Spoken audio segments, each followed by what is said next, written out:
Assalamualaikum warahmatullahi wabarakatuh. Perkenalkan, saya Ana Nurfilia.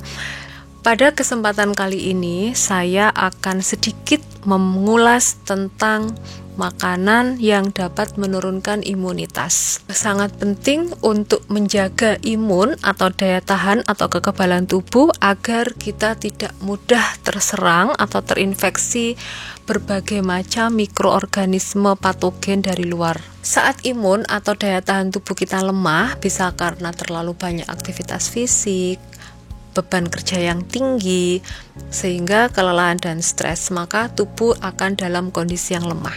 Nah, pada kondisi lemah ini, imunitas tubuh kita menurun. Selain menjaga aktivitas fisik kita juga harus menghindari berbagai atau beberapa makanan yang dapat menurunkan imunitas tubuh kita. Apa saja tuh makanan yang dapat menurunkan imunitas tubuh? Yang pertama yakni gula atau yang manis-manis seperti pemanis buatan.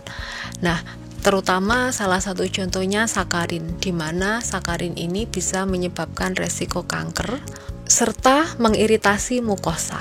Sebenarnya gula itu bagus ya buat kesehatan, yakni untuk sebagai sumber energi yang utama. Tapi kalau kita konsumsinya secara berlebihan, maka gula darah kita akan tinggi, terutama untuk gula yang dalam bentuk ikatannya monosakarida atau ikatan sederhana. Dia akan cepat meningkatkan gula darah kita sehingga pankreas harus bekerja lebih keras nih, yakni mengeluarkan hormon insulin untuk mengubah dari gula darah menjadi gula otot atau dari glukosa menjadi glikogen.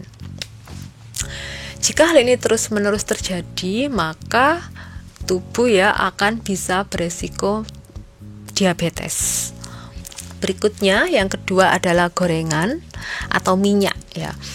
Pada dasarnya tubuh kita itu butuh minyak, yakni ketika minyak masih dalam struktur ikatan kimia lemak untuk bisa mencerna vitamin yang larut lemak, yakni vitamin A salah satunya.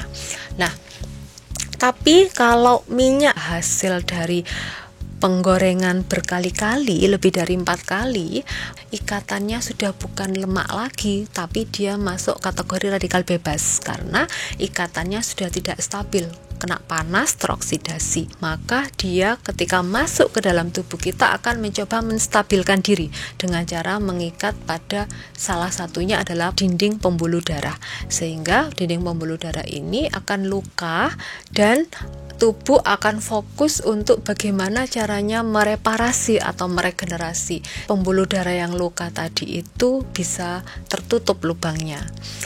Berikutnya adalah garam. Garam ini merupakan natrium, di mana natrium itu merupakan salah satu mineral water retention sifatnya. Dia kebalikan dari sodium ya, yang mempertahankan kadar air, sehingga kalau kita konsumsi banyak natrium atau garam, kita akan lebih sering kencing. Para peneliti sebelumnya menemukan bahwa ketika ginjal mengeluarkan kelebihan natrium, maka akan terjadi efek domino. Efek domino yang terjadi adalah menurunkan imunitas tubuh.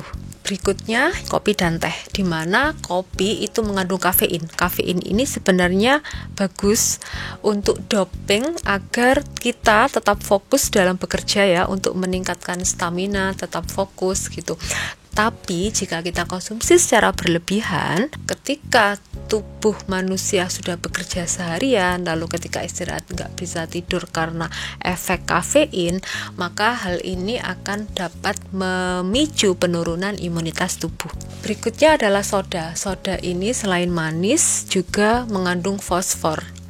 Fosfor dapat menyebabkan penipisan kalsium dalam sel. Kalsium merupakan salah satu mineral yang berperan penting dalam aktivasi sel sistem kekebalan. Sehingga ketika kita konsumsi fosfor yang berlebihan, ini akan mempengaruhi kadar kalsium dan ini akan bisa mengganggu proses sintesis sistem imun tubuh. Demikian pembahasan kita hari ini. Sampai bertemu lagi di Bakta Spot berikutnya.